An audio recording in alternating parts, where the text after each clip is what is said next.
입니다. 예수님 이름으로 기도합니다. 아멘. 저와 여러분들이 알고 있는 선교란 무엇인가를 좀 잠깐 고발했으면 좋겠어요. 선교란 무엇인가? 여러분들이 생각하는 선교는 무엇입니까? 선교. 일반적으로 해외에, 다른 나라에, 먼 지역에 특별하게 부르심받은 선교사님들께서 복음 전하는 사역을 우리는 선교라고 우리가 흔히 알고 있습니다. 그리고 저와 여러분들, 선교사로 특별히 부르심을 받지 않은 분들도 특별하게 1년에 한두 주 정도 시간 내어서 선교사님들께서 활동하시는 곳에서 같이 돕고 또 섬기는 그런 일들을 우리는 선교를 다녀왔다라고 표현을 하지요. 여러분들 중에 혹시 단기 선교 봉사 다녀오신 분들 계십니까? 한번 잠깐 손들어서 표시해 주시면은 좋겠어요. 단기 선교 봉사. 예, 많은 분들이 다녀오셨어요. 그런데 우리는 일반적으로 선교는 어떤 특정한 사람이 하는 것이고 또한 선교는 다녀오는 것이다. 그래서 나는 이번 여름에 2주 동안 캄보디아나 중국을 다녀왔다라고 우리가 일반적으로 표현을 하는데, 선교라고 하는 것은 어떤 특별한 사람들만이 하는 것이 아니고 또한 이것은 가고 오는 프로그램이 아니다라는 것을 말씀드리고 싶어요. 이것은 단순히 선교사님들만 하는 일이 아니고 또한 우리는 선교 같다라고 표현하는 것은 아닌 것 같다라는 것을 말씀을 드리고 싶어요. 이 선교라는 것은 사람이 하나님을 위해서 혹은 하나님의 영광과 하나님의 나라를 위해서 사람들이 지혜를 짜 모아서 뭔가를 하는 것이 아니라 이 선교는 하나님께서 먼저 시작하신 일이라는 것을 우리는 기억해야 될 필요가 있습니다. 선교는 하나님께서 그분 자신을 위해서 이미 시작하신 일이다. 이 하나님께서 지으신 모든 피조물들이, 이 모든 창조물들이 에덴 동산부터 땅끝까지 이 창조주 하나님만을 예배하며 그 하나님의 존재와 하나님의 영광을 세상 가득히 발산하도록 확장하는 일을 하셨다라는 것이죠. 하나님께서 이 피조물을 만드시고 난 다음에 유일째 자신을 닮은 하나님, 삼위일체 하나님의 형상을 닮은 인간들을 만드시고 나서 특별한 명령을 주셨는데 그것이 문화명령이다. Cultural mandate. 그래서 생육하고 번성하고 확장해라. 에덴 동산 넘어서도 하나님의 존재를 알리고 하나님과 함께 이 세상을 창조해 나아가며 그 하나님의 존재와 영광과 하나님의 나라를 확장하는 일을 하나님께서 이미 시작하셨다라는 것이죠. 하나님의 선교입니다. 그래서 그 임무, 하나님의 선교의 임무를 첫 번째 선교사들에게 부여하셨는데 그 첫 번째 선교사들이 누군가 하니 바로 아담과 하와였다라는 것입니다. 예. 그런데 아담과 하와는 죄를 져요. 불순종으로 죄를 집니다. 그래서 첫 번째 선교사의 역할에서 fail하고 말아요. 그래서 우리 하나님께서는 누구를 보내주시느냐? 그 첫 번째 아담이 못한 일을 행하시기 위해서 그 하나님의 본인의 선교를 계속해서 확장하시기 위해서 예수 그리스도라는 두 번째 아담을 보내주세요. 그래서 그 아담, 두 번째 아담 예수 그리스도는 순종하심으로 그 사역을 감당하신 것이죠. 우리의 죄를 대신 십자가에서 뒤집어 쓰시고 죽으시고 그 하나님의 영광이 계속해서 더욱더 발산되도록 제자들을 세우시고 사도들을 세우시고 믿는 자들을 세우셔서 이렇게 교회를 통해서 하나님 나라가 확장되는 하나님의 선교를 지금 2018년에도 계속하고 계시다라는 것입니다. 하나님의 선교예요. 그 사역을, 선교를 지금도 저와 여러분들 통해서 하고 계시는 것이죠. 그래서 이 예수 그리스도의 복음을 통해서 하나님을 창조주 하나님으로 믿고 유일신으로 믿는, 그리고 그 하나님을 따르는 백성들에게는 선교라는 것은 삶의 방식이라는 거예요. 라이프 스타일. 이것은 단순히 프로그램, 나 선교 간다가 아니라 나는 이미 선교사의 삶을 살고 있다. 하나님 나라 확장을 위해서 나는 오늘도 월드뱅크나 내가 속한 로펌이나 학교나 가정에서 싱크대 앞에서 나는 이미 선교사의 삶을 살아가고 있다라고 표현하는 것이죠. 하나님의 선교에 여러분들은 이미 부르심을 받았어요. 예수 그리스도를 믿음과 동시에 여러분들은 선교사이고 순교자이다. 그리고 여러분들은 이미 예수님을 여러분들의 영혼에 모시고 마음에 모시고 사는 사람들이기 때문에 여러분들은 이미 하나님 나라를 이미 살아가고 있는 사람들이죠. 동시에 아직 완성되지 않은 그 하나님 나라를 위한 부르심에 여러분들이 합당하게 살아가고 또 그 하나님 나라의 완성을 기다리고 있는 중입니다. 그래서 already 이미 우리는 구원받았고 하나님 나라를 살아가지만은 not yet 아직 오지 않는 그 구원의 완성, 하나님 나라 완성을 위해서 지금도 다분히 노력하며 분투하며 살아가고 있는 성도의 삶을 지금 살아가고 있는 것이죠. 여러분들의 삶이 선교사의 삶이시길 바라요. 그 완성되지 않는 하나님 나라에 향하여서 분투하는, 하나님을 사랑하고 이웃을 사랑하는 하나님께서 원하시는 그런 합당한 하나님 나라의 삶이 여러분들 사라지기를 축복합니다. 그것이 선교라고 저는 봐요. 오늘 배경을 좀 보겠습니다. 오늘 본문으로 들어와서 1절부터 8절까지 오늘 다루고자 하는 내용의 본문 그 배경이 있는데요. 스데반이 돌에 맞아 죽고 난 직후의 상황이 먼저 그려지고 있습니다. 교회가 심하게 박해를 당하고 있습니다. 이 사울, 나중에 바울이라고 불리우는 이 사울이라는 사람이 앞잡이 노릇하는 것을 볼 수 있고요.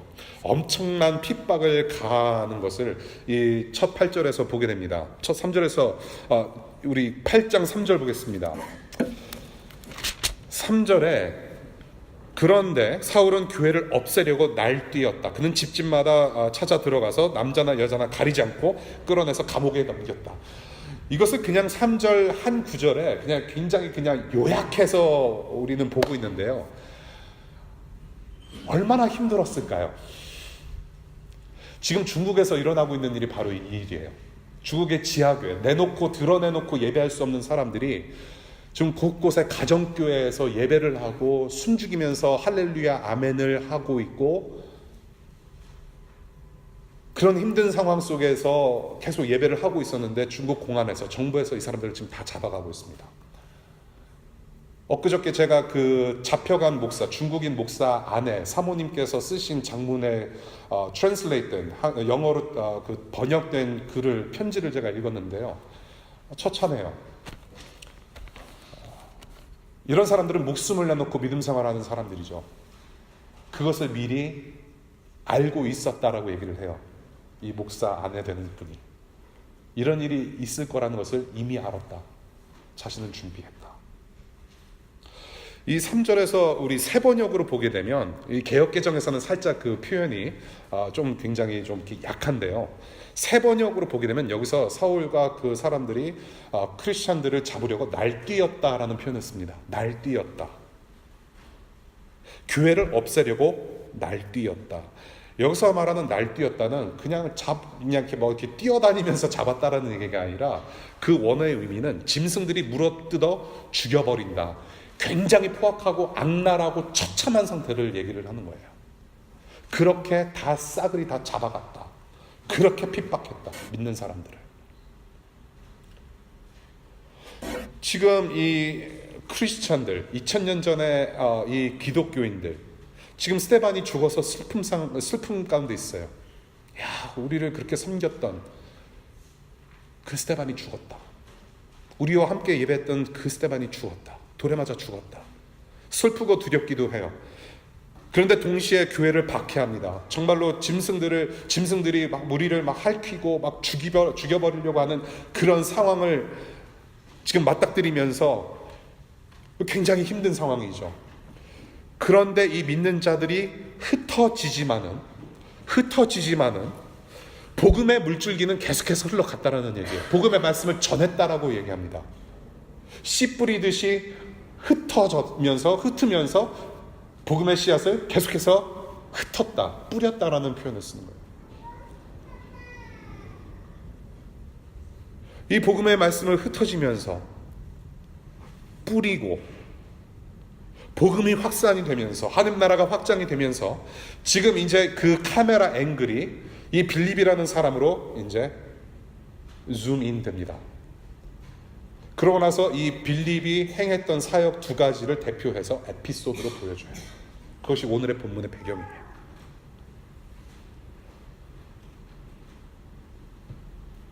슬픔과 고통 속에서 복음을 전하고 흩어져서 계속 복음을 전하고 그리고 사마리아 땅에서는 기쁨이 있고.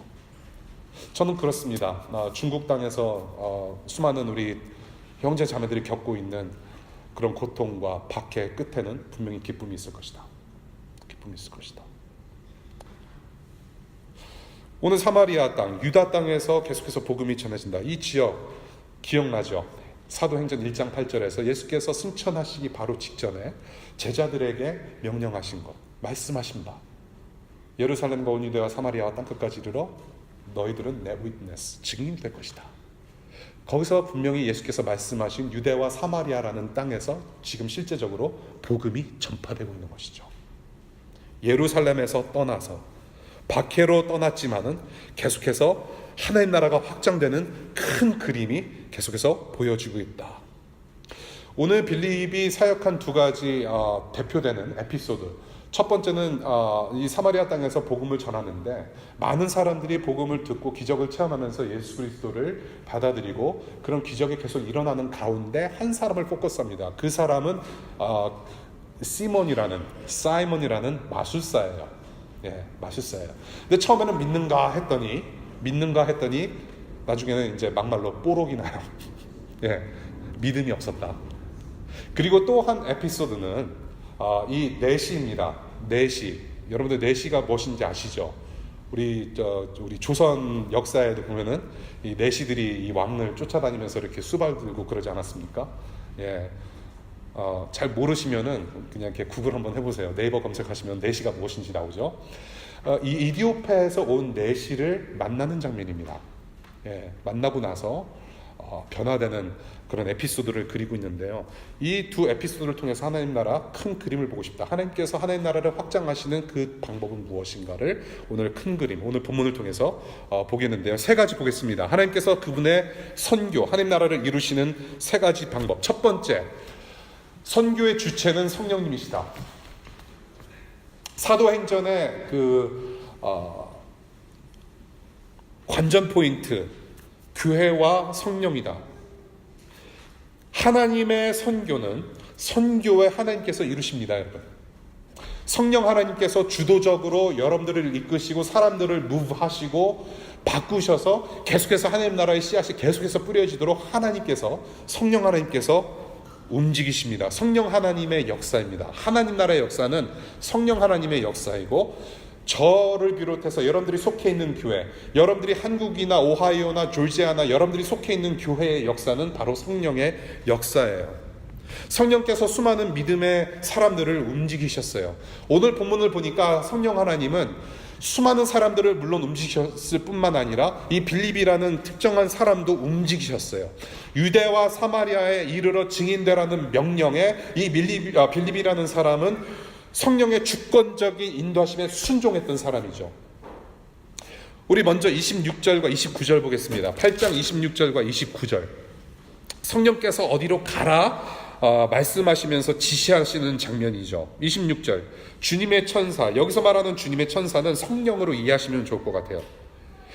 성령께서 빌립에게 말하였다. 일어나서 남쪽으로 가서 예루살렘에서 가사. 지금 여러분들이 이스라엘 팔레스타인 지역의 conflict, 분쟁 지역이죠. 거기서 얘기하고 있는 가자 지구를 말합니다.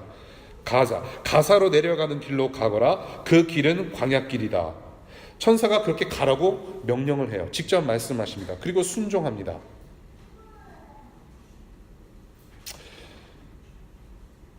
빌립이 순종해서 갔더니 지금 한 사람을 만나는데 이디오피아 재무부 장관을 만나요. 예루살렘에 올라와서 예배를 마치고 다시 돌아가는 길목에서 이 내시, 돌아가는 그 내시를 만나고 복음을 전합니다. 성령에 순종한 사람. 우리 39절 볼게요. 39절에 좀 재밌는 표현이 있습니다. 39절. 그들이 물에서 올라오니 지금 이 내시가 빌립한테 세례를 받고 물에서 올라옵니다. 주님의 영이 성령이 빌립을 데리고 갔다라는 표현이 있어요.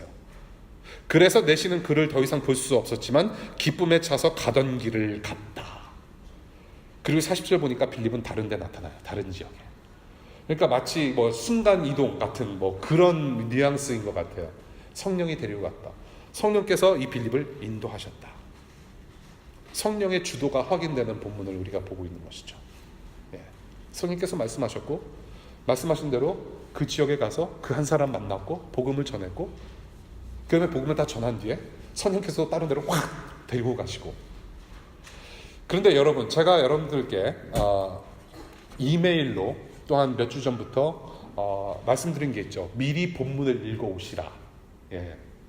여러분들 혹시 본문을 미리 읽으신 분이 계시면은 좀 의아하게 생각되는 부분이 있을 거라고 생각을 해요. 시몬을 만났던 지역에서 복음을 전한 이 첫 에피소드에서는 지금 성령님께서 빌립에게 직접 말씀하시는 것을 누가가 일일이 낱낱이 기록하고 있습니다. 그렇죠? 어디로 가라. 거기 있어라. 성령께서 마치 진짜로 말씀하신 것처럼 누가는 기록을 해놨어요. 이 두 번째 에피소드죠. 예. 그런데 시몬을 만났던 지역, 그러니까 정리해드릴게요. 내시를 만났을 때는 성령의 말씀을 누가가 기록을 해놨고, 이 첫 번째 에피소드인 시몬 사마리아 성에서 복음을 전할 때는 어떤 성령의 말씀이 기록되어 있지 않다라는 것이죠. 첫 번째 에피소드에서는 성령께서 이렇게 지시하신 사항이 없었고, 두 번째 에피소드에서는 성령이 이렇게 말씀하셨다. 그래서 빌립이 갔다. 그렇게 지금 증언하고 있어요. 이게 의아한 부분이죠. 왜 사마리아 땅에 가서 시몬을 만나고 다른 사람들에게 기적 베푸면서 복음 전할 때는 왜 성령의 말씀은 없으셨는가? 그리고 왜 특별히 내시를 만날 때는 성령께서 말씀하셨는가? 그런 질문이 살짝 드셨던 분 계시면 뭐 좋겠다는 생각이 들어요. 아무튼 저는 여기에 누가의 의도가 분명 있었다라고 저는 봐요. 어떤 의도냐? 이 첫 번째 에피소드, 지금 사마리아 땅에서 시몬이라는 마술사에게 복음을 전하고 많은 사람들이 기적 베풀며 복음을 전했던 이 상황에서는 일반적으로 사도들이 주로 했던 대로, 하던 대로 대중설교로 한 상황이었습니다. 대중설교, 일방적인 선포였어요. 일반적으로 했던 대로. 그런데 이 내시를 만난 두 번째 에피소드는 개인전도입니다. 이 내시가 마차에 타면서 내려가면서 이사야서 말씀을 읽는 중에 너무나도 이게 이해가 안 되는 거예요. 근데 마침 빌립이 나타나요. 빌립이 이거 이해하십니까? Do you understand what you're writing? I mean, what you're reading? 이해를 못한다. 누가 설명해 줘야 될 거 아니냐. 지금 개별 성경 공부가 이루어지는 상황이죠. 개인 전도가 이루어지고 있어요. 대중설교로 많은 사람들이 변화된 것 이외에도 사도들이 여태까지 대중설교를 통해서 많은 기적과 예수 그리스도를 선포하고 복음을 전한 것 이외에도 개인 전도할 때도 정말로 성령님이 특별하게 일하신다. 이 한 사람을 살려내는 이 특별한 상황 속에 성령께서 또 함께 하신다 라는 것을 부각시키기 위해서 누가가 의도적으로 그렇게 썼지 않을까라는 생각이 들어요. 대중설교를 하든지 개인설교, 성령 공부를 개인적으로 하든지 간에 성령은 늘 함께 하시는데 좀 특별한 상황이 들어온 것이죠. 이 내시라는 한 사람을 만나기 위해서, 이디오피아에서 온 사람 한 사람을 만나기 위해서 하나님께서 특별히 움직이신 것을 그렇게 표현했다. 성령 하나님. 모든 선교의 주체는 성령 하나님이세요. 여러분들 성령의 음성을 들었다라고 많이들 여러분들 들으시죠? 이 성령의 음성이라는 거 저도 듣고 싶어요. 어떤 목소리인지 듣고 싶습니다. 빌리바. 뭐 그렇게 하셨겠습니까? I don't know. 성령의 음성을 정말로 들은 적이 없어요. 빌리바. 무슨 산신령 소리도 아니고. 저는 이 성령의 음성을 갖다가 누가가 이렇게 기록했을 때는 그냥 인격체이시기 때문에 저는 이렇게 표현했다고 저는 생각을 해요. 성령께서 말씀하시고 음성을 남겼다라는 의미는 뭐냐면 그런 마음이 들었다. 그렇게 가야 하는 거룩한 부담이 들었다. 워싱턴 DC에 한인교회가 하나도 없는데 내가 가야 하는구나 라는 거룩한 부담을 안고서 들어오고 보니까 그것이 성령의 음성이었구나라고 기억할 수 있는 것이죠.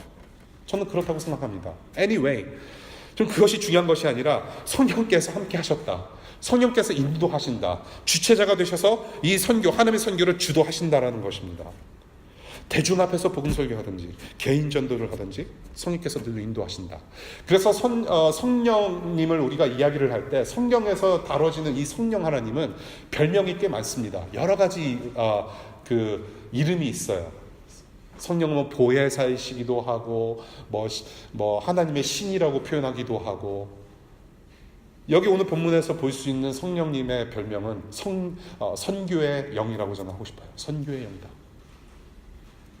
The Spirit of Missions. 성령은 하나님의 원대한 목적을 이루시기 위해서 우리를 움직이시는 분이에요. 하나님 나라를 이루시기 위해서 예수를 가리키시고 전달하게 하시고 펼쳐 보이도록 인도하시는, 펼쳐 보이시는 그 하나님의 영, 성령 하나님. 이 성령 하나님은 저와 여러분들의 사리사욕을 이루시기 위해서 우리가 움직이는 분이 아니에요. He moves us. We don't move him. 우리가 부리시는 영이 아니에요. 우리가 부릴 수 있는 영이 아니에요. 바로 시몬이 보여준 예입니다. 사마리아 성에서 정말로 수많은 사람들한테 기적을 베풀고 예수가 그리스도임을 선포하고 복음을 전하고 말씀을 전하고 했는데, 이 시몬이라는 사람이 그 현장에 있었어요. 이 시몬이라는 사람은 마술사입니다. 마술을 막 사람들이 하니까 막 대단한 인기를 얻었어요. 캡입니다. 캡장이에요, 이 사람이. 많은 사람들이 따릅니다. 그런데 빌립이 나타나서 복음을 전하고, 또 복음을 전하고 이 성령을 또 받게 하기 위해서 두 베드로와 요한이라는 사도가 와서 기도하면서 성령을 베풉니다. 여기서 말하는 이 베드로와 요한의 사역은 외적인 그런 성령을 받았다라는, 그러니까 하나님께서 이들을 구원하셨다라는 외적인 어떤 사인을 심어주기 위해서 특별히 보내심을 받은 사람이라고 생각할 수 있겠죠. 예, 여러분들 성령은 기도해서 받는 것이 아니에요. 그런데 이 상황에서는 상당히 좀 특별했다. 교회의 초기 시대에는. 예. 그래서 믿음으로 하나님의 말씀을 듣고 변화는 있었으나 아직 성령께서 함께 하신다라는 어떤 특별한 어떤 사인이 없었기 때문에 그것을 이루기 위해서 두 사도가 파견된 것이 아닌가. 그래서 그 사인은 무엇인가라고 생각했을 때 방언이 될 수 있고, 예, 정말 하나님의 말씀을 어떤 랭귀지로, 휴먼 랭귀지로 이렇게 선포하는 그런 외적인 사인을 위해서 이 두 사람이 파견된 것이 아닌가. Anyway, 지금 이 두 사람이 파견돼서 막 성령 받고 이렇게 막 큰 기적이 행하시고 막 하고 보니까 이 시몬이 위축되는 거예요. 내 마술은 이게 잽도 안 되는구나. 이 잽도 안 되는구나. I want something stronger than this. 조금 더 센 거. 그래서 내가 조금 더 드러나야 되니까. 그래서 이 제자들에게 뭐라고 얘기합니까? 시몬이라는 사람이 내가 돈 몇 푼 줄 테니까 그 성령 부릴 수 있는 능력을 달라. 돈 몇 푼 줄 테니까 그 성령 그거 나중 하게 해달라는 거예요. 말이 안 되죠. 맨 처음에는 믿는 것 같았으나, 그래서 빌립을 따라다녔으나 막상 지금 결정적인 순간에 이 사람은 본심을 드러내요. 아주 믿음이 없다. 하나님을 내 돈을 가지고 내 능력 가지고 좌지우지 할 수 있는 분이라고 착각하는 경우죠. 성령을 돈으로 살 수 있어서 내가 부릴 수 있는 것으로 본다. 시몬. 그래서 영어에 성직 매매라는 단어를 영어로 시몬이라고 표현합니다. 여기서 유래됐어요. 시몬이. S-I-M-O-N-Y. 성직 매매라는 단어가 여기서 출발해요. 성령을 돈으로 내가 살 수 있다. 집사 5천만 원이면 집사직 살 수 있고, 1억을 주면 장로 될 수 있고, 목사고시 시험 대충 보고 그냥 그 목사고시 위원들한테 그 교단 어른들한테 몇 분 찔러주면 내가 목사 될 수 있고, 이것은 단순히 직분자의 이야기 아닙니다. 21세기에 지금 그런 상황들이 일어나요. 개교회에서. 나는 믿음 하나도 없는데, 복음도 하나도 설명하지 못하는 사람들이 교회 헌금 많이 내고 그래서 직분을 얻는 경우들이 많다라는 얘기예요. 여러분들이 아무리 11조 잘 바치고 아무리 헌금 많이 하시고 한다 한들, 여러분들이 정말로 떼돈을 벌어서 밀리어네이어 억만장자가 돼가지고 교회 건물을 하나 지어준들, 여러분들의 구원은 거기에 있지 않습니다. 여러분들의 재정력 가지고 하나님을 좌지우지할 수 없어요. 오늘 시몬의 예가 그래요. 성령은 선교의 영이십니다. 하나님의 나라를 이루시러 오시는 선교의 주체자로서 오신 분이에요. 우리가 개별적으로 좌지우지할 수 있는 분이 아니에요. 지금도 우리 가운데 일하시는 선교의 하나님, 이 교회의 영이신 성령님, 그리고 저와 여러분들의 삶 자체를 주권적으로 주도하시는 이 하나님의 영이 바로 성령 하나님이시다. 그것이 첫 번째 포인트예요. 두 번째, 선교의 방식입니다. 말씀입니다. 선교는 말씀이 중심이 돼야 돼요. 복음의 말씀이 전달돼야 돼요. delivery 돼야 돼요. 물론 기적을 베풀고, 이제 사도들 시대에서는 특별히 기적 베풀 수 있는 어떤 특별한 능력이 있어서 기적을 베풀었고요. 저와 여러분들은 작은 어떤 사랑의 그런 선한 행위들, 그렇죠? 선행으로 사람들을 돕고 선한 행실로 정말 여러분들의 믿음을 발휘할 수 있는 그런 기회들이 많습니다. 이 모든 것들이 다 중요해요. 배고픈 사람들에게 밥 떠다 주고, 추운 사람들에게 잠바 입혀주고, 양말 신겨주는 이 섬김 필요해요. 그것도 중요하지만 복음이 선포되어져야 된다는 것을 오늘 본문에서도 계속 보게 돼요. 복음의 말씀이 전달이 돼요. 예수가 그리스도이다. 하나님만이 창조주이시고 저와 여러분들의 왕 되시고, 예수님만이 우리를 이 죄악된 세상에서 구원할 수 있는 분이라는 그 말씀이 선포가 되어져야 되고 전달되어야 돼요. 그것을 오늘 본문에서 볼 수 있습니다. 그 말씀을 들음으로 믿음이 생기는 거죠. 전파돼요. 우리 본문 보겠습니다. 오늘 8장 4절 볼게요. 8장 4절. 그런데 흩어진 사람들은 두루 돌아다니면서 말씀을 전했다라고 얘기하고 있습니다. 여기서 말하는 흩어지다는 아까 잠시 말씀드린 대로 씨가 뿌려지듯이, 씨를 흩트듯이 그렇게 말씀을 흩었다라는 표현을 하고 있는 거예요. 말씀의 씨들이 가는 곳마다 뿌려졌다. 5절입니다. 빌립이 누구를 선포합니까? 그리스도를 선포하였다. 12절 볼게요. 12절. 그런데 빌립이 하나님 나라와 예수 그리스도의 이름에 관한 기쁜 소식, 복음을 전했다. 25절. 베드로와 요한도 주님의 말씀을 증언하여 말하고 다녔다. 26절부터 35절. 이게 이제 두 번째 에피소드죠. 이디오피아 내시가 이사야서 말씀을 읽는데 잘 모르겠으니까 지나가는 빌립 세워서 빌립한테 물어봐요.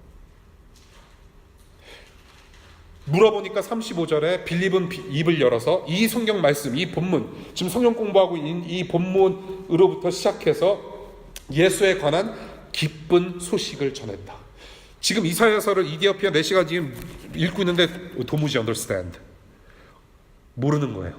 그런데 이 본문을 가지고 빌립이 성역 공부합니다. 풀어 설명해 주면서 이것은 예수 그리스도 이야기다. 복음을 전해요. 그 이후에 40절 보겠습니다. 40절. 그 뒤에 빌립은 성령의 도움으로, 성령님의 그런 주권적인 인도하심으로 아수도에 나타났다. 그는 돌아다니면서 여러 성에 복음을 전했다. 복음을 전하다가 또 다른 곳으로 갔다. 계속해서 말씀을 전하고 복음을 전하고 그리스도를 전하고 성경을 가르치고 말씀을 선포했다. 복음 말씀으로 확장되는 하나님 나라를 큰 그림으로 보다 보니 보여지는 것이죠. 그런데 여기서 이 빌립이란 누군가를 좀 다시 한번 생각해 볼 필요가 있습니다. Who is Philip? 빌립은 누구인가? 이미 여러분들이 지지난주 3주 전에 공부하신 내용대로 이 빌립이라는 사람은 헬라파 유대 과부들을 구제하기 위해서 뽑힌 7명 중에 한 사람이었어요. 그 중에 또 다른 한 사람은 스데반이었고요. 지금 또 다른 한 사람은 빌립입니다. 구제사역, 조금 쉬운 말로 밥 퍼주는 사역에 뽑혔는데 지금 말씀을 전하고 있다는 얘기예요. 스데반도 바쁘다가 복음을 전했는데 변론했는데 변증했는데 돌맞아 죽은 사례죠. 어떤 섬김을 하든지 하나님 나라 백성들, 저와 여러분들, 정말로 자칭 크리스찬이라고 하는 사람들은 모두 말씀의 사람들이 되어야 된다고 저는 생각합니다. 여러분들 교회에서 어느 교회에서 무슨 사역을 섬기든지 어떤 모습으로 그 교회 안에 있든지 간에 여러분들은 믿음의 사람들로 성장함과 동시에 그 말은 뭐냐면 말씀의 사람들로 성장해야 된다는 것이에요. 지금 믿음이 내가 지금 막 믿기 시작해서 좀 힘들죠. 사실 말씀 읽는 것 자체 묵상하는 것이 힘들고 도대체 오늘도 저 머리 큰 사람이 앞에서 뭐라고 짓거리는지 잘 모르겠고 뭐 그럴 수 있어요. 믿음은 조금씩 성장하는 것입니다. 여러분, 예수님을 조금씩 닮아가는 거예요.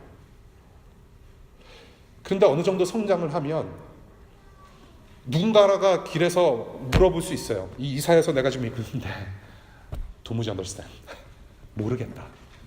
좀 설명해달라. 그럼 설명해 줄 수 있어야 돼요. 여러분들이 안내팀이든지 찬양팀이든지 소그룹장이든지 어떤 모습으로 섬기든지 간에 말씀의 사람들 되실 수 있기를 바라요. 그것이 하나님께서 하나님 나라를 확장하시는 방법입니다. 빌립이 내시한테 말한 대로 여러분들 말씀을 깨닫습니까? Do you understand what you're reading? 그렇게 물어보잖아요. 여러분들 매일 성경으로 묵상하시는 분들 이제 조금 한숨 돌렸죠? 요한일서 그 기나긴 예레미야서가 끝나고 뭔가 좀 이제 뭔가 좀 눈에 들어오는 듯한, 그렇죠? 물어보십시오. 성령 하나님께서 여러분들 말씀 읽을 때 도와주세요. 여러분들 깨달으십니까? 그리고 여러분들 질문하십니까? 나 이거 모르겠다. 내 시처럼 질문하십시오. Ask him. Ask anybody. 세계 7대 불가사의, 8대 불가사의 많죠. 그렇죠? 저는 거기에 한 가지 더 불가사의를 집어넣자면 우리 크리스찬들 성경 읽는다고 하면서 절대 질문 안 하는 거. 정말 불가사의예요. 그 정도로 다 알고 있다고 생각지는 않거든요. 우리는 질문하는가? 그리고 또한 설명할 수 있는가? 심지어는 저와 여러분들이 신앙 고백하면서 믿고 있다라는 그 복음을 전할 수 있는가? 오늘 집중교육 숙제 넘버1이 뭐예요? 복음이란 무엇인가였죠. 써보시니까 어떻습니까? 조금 이따도 얘기를 하겠지만 써보니까 좀 다르지 않습니까? 좋은 훈련이라고 저는 생각해요. 여러분들이 믿고 있는 말을 정말로 여러분들이 예수 그리스도의 복음을 통해서 하나님을 믿게 된 성도라면 한번 써보십시오. 꾸준히 연습도 해보십시오. 말로 표현해 보십시오. 그 좋은 여러분들의 그런 어떤 훈련, 연습이라고 저는 생각해요. 여러분들 우리가 복음에 충실하지 않으면 전할 복음도 없고 전할 말씀도 없음을 우리가 기억해야 될 줄로 믿습니다. 복음에 충성을 다하십시오. 세 번째입니다. 선교의 영역. 선교의 영역은 정말로 다양하다. 팔방 다음에 뭐죠? 16방, 그 다음에 32방. 맞나요? 문과생이라서 잘 몰라요. 다양해요. 굉장히 다양합니다. 하나님께서 일하시는 방법은 다양해요. 그래서 이 빌립이 지금 이 사역한 이 두 가지 내용, 두 에피소드를 그냥 일반화시키면 안 되는 이유가 여기 있습니다. 굉장히 다양한 모습이 있다라는 것을 보여주기 위해서 누가가 이렇게 쓰지 않았을까라는 생각인데요. 정말로 다양해요. 어떤 방법이든지 누구에게든지 어느 곳이든지 굉장히 다양해요. 우리 오늘 본문을 보면요, 첫 번째 인종적인 혈통이 다양해요.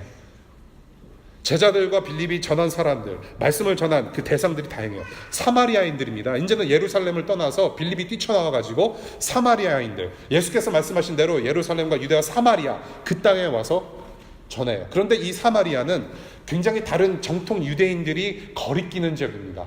거리끼는 사람들이에요. 그냥 쉽게 예를 들어서 많은 사람들이 아직도 북한 사람들 자기들의 민족이 아니라고 생각하잖아요. 불편하게 생각하는 분들 계시잖아요. 자기 동포임에도 불구하고 뭐 그런 것들. 조금 더 심하게 좀 증오적으로 얘기하자면 일본 사람들 싫어하는 분들.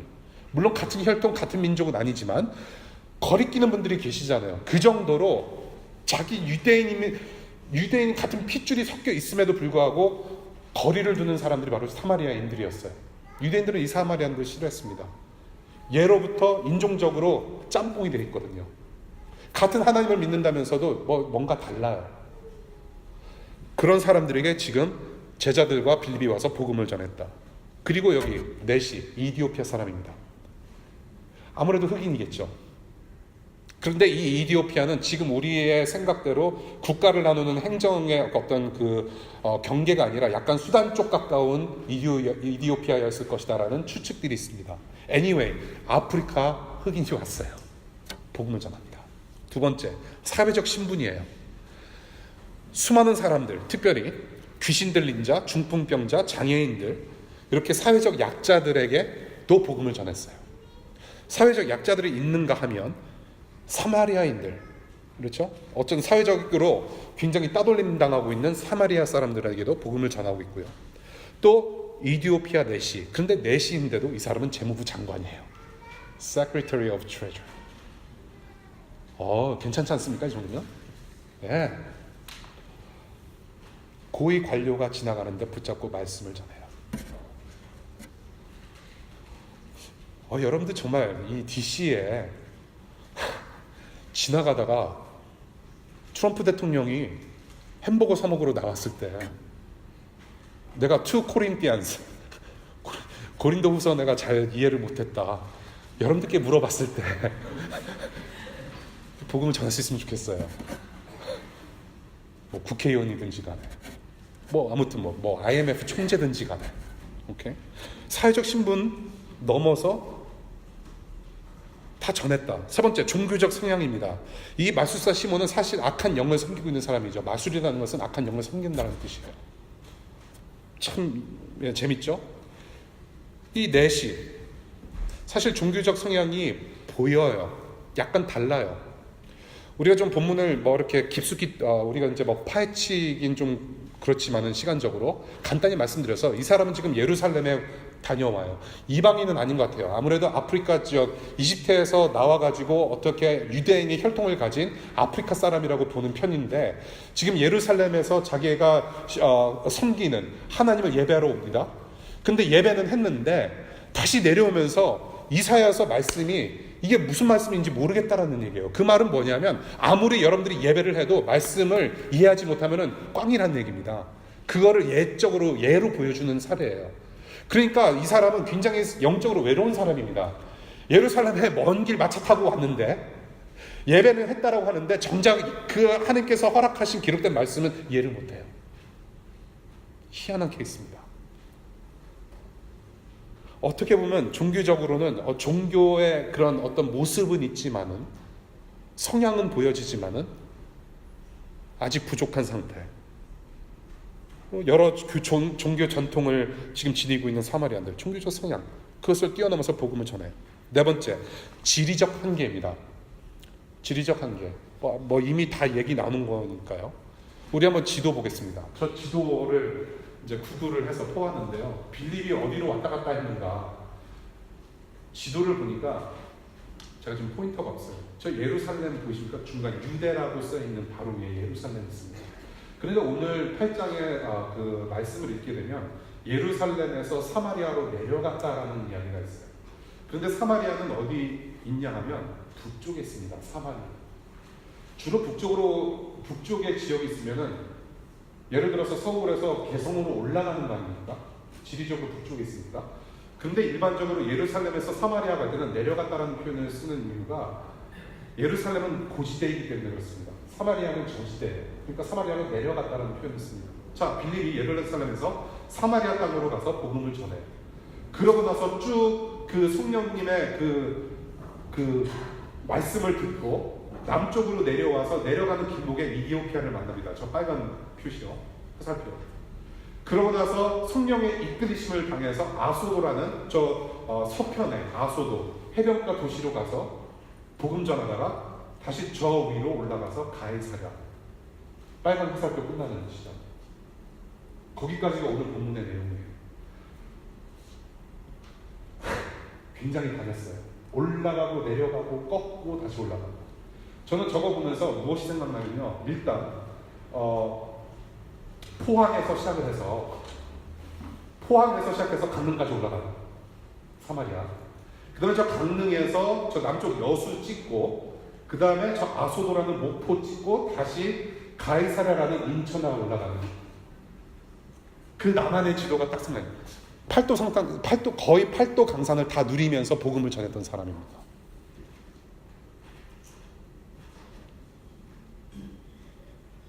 다섯 번째, 선교의 영역은 다양해요. 다섯 번째, 대중설교했습니다.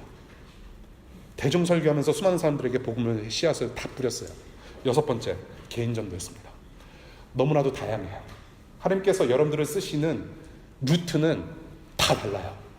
여러분들이 예수 그리스도를 믿게 된 어떤 경위도 다 다르지 않습니까? 그렇지 않아요? 어떻게 똑같은 부흥 집회에서 다 똑같이 예수님을 믿어요?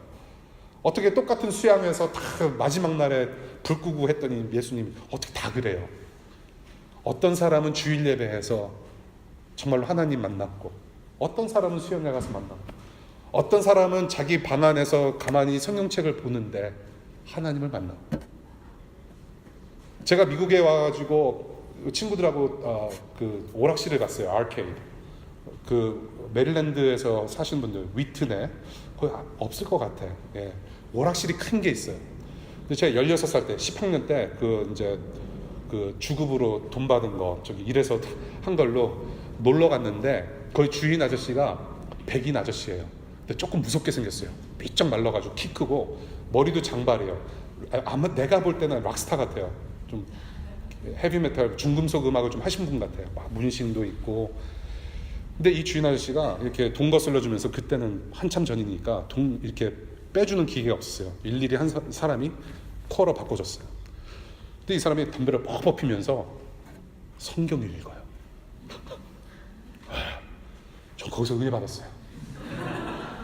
게임을 못 하겠어요, 정말로. 야, 나도 예수 믿는 사람인데 그나마 담배 때 이렇게 담배 재 떨면서 성경을 봐요. 그래서 딱 중간 지점이었어요. 내가 볼 땐 이사야서나 예레미야서 읽고 있었을 거야. 그게 너무 은혜스러웠어요. 어떤 사람은 그렇게 하나님 만날 수도 있고요. 우리가 하나님을 만나는 경로도 다르고 전하는 경로도 다 달라요. 삶의 모습들이 다 다르기 때문에. 이 워싱턴 DC 미국은 미니 세계라고 그러지 않습니까? 모든 인종들, 모든 사람들이 다 있어요. 이 메스 애브뉴 처음부터 끝까지 170여 개국의 대사관이 질비하게 늘려져 있습니다. 물론 살짝 인터내셔널 드라이브 들어가야만 또 보여지고, 많은 사람들이 와 있어요. 이 모든 사람들이 여러분들의 학교, 직장, 바로 옆집에 살고 있다는 얘기예요. 이 워싱턴 DC에 5,000명 이상 되는 한인들이 있어요. 지금 센서스로 집계된 인원만 5,000명이지 유학생들, 인턴생들, 잠시 왔다 가시는 분들 합하면 7, 8천 명 훨씬 넘어요. 그런 분들은 그런 분들에게 누가 복음을 전해야 될까요? 여러분들의 직장에 함께 소속되어 계시는, 아직 하나님 모르시는 분들, 여러분들 학교에서 함께 공부하는 분들. 여러분들 미국 여권 있다고 이제는 다 좋아할 것 아니더라고요. 저도 막상 독수리 여권 가지고 나서 보니까 오히려 조금 더 제재가 있는 것 같아요. 조금 살짝 무서워요. 옛날에는 미국 여권 가지고 어디든지 갈 수 있는 시대가 있었어요. 미국 여권이면은, 독수리면은 어디든지 다 환영받을 수 있는 그런 상황이었습니다. 그런데 요즘에는 특별히 난원원 이래로 이 독수리 여권 가지고 다니면은 테러의 대상이에요, 여러분.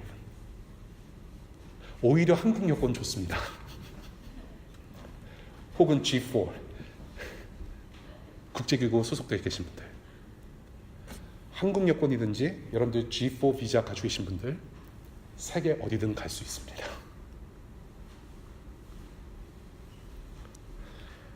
여러분들 출장 가라고 호텔비, 항공비 다 대주잖아요.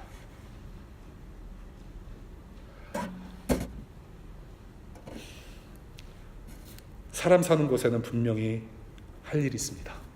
사람 사는 곳에는.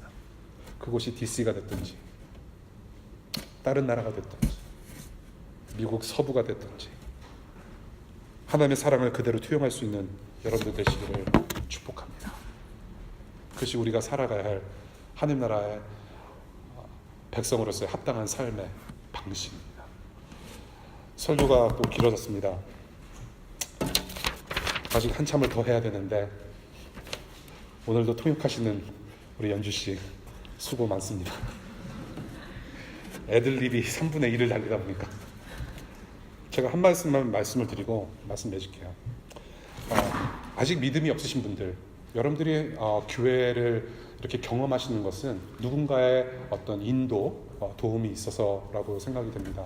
물론 그냥 오신 분들도 계시겠지만 여러분들이 어떠한 도움을 받고 예배에 참석하시든지 간에 여러분들의 인생은 이 예수 그리스도라는 분과 직결되어 있습니다.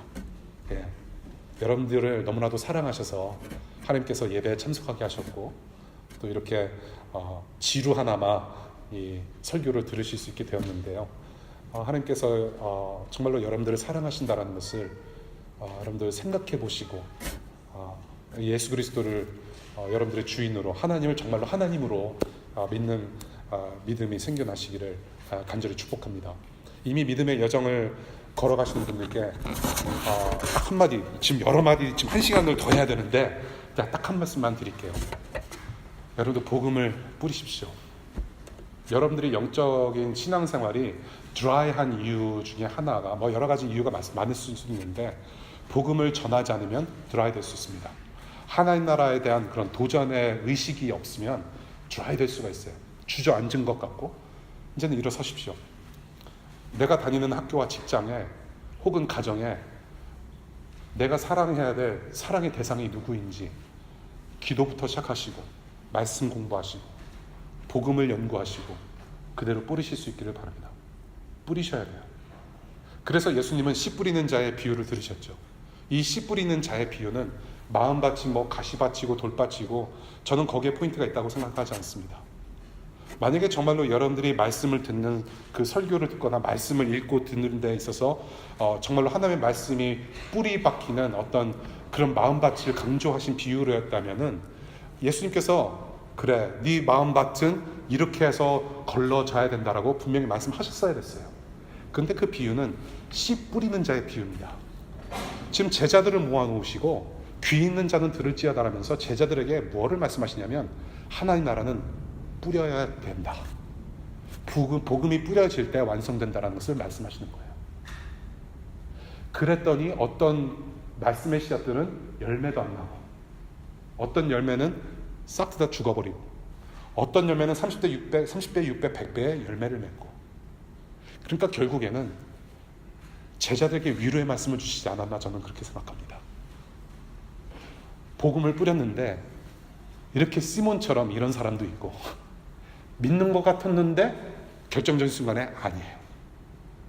복음의 씨를 뿌렸는데 그 먼 곳을 이 한 사람을 위해서 전했어요. 이 아프리카 내시는 전래되는 이야기로는 아프리카 최초의 선교사가 되었다는 얘기가 있어요. 30배, 60배, 100배의 열매, 기쁨을 뿌리는 자와 거두는 자가 함께 공유하는, 함께 기뻐하는 것이 하나님 나라입니다. 그 하나님 나라를 이 DC에서 우리 함께 살아봤으면 좋겠습니다. 기도하겠습니다.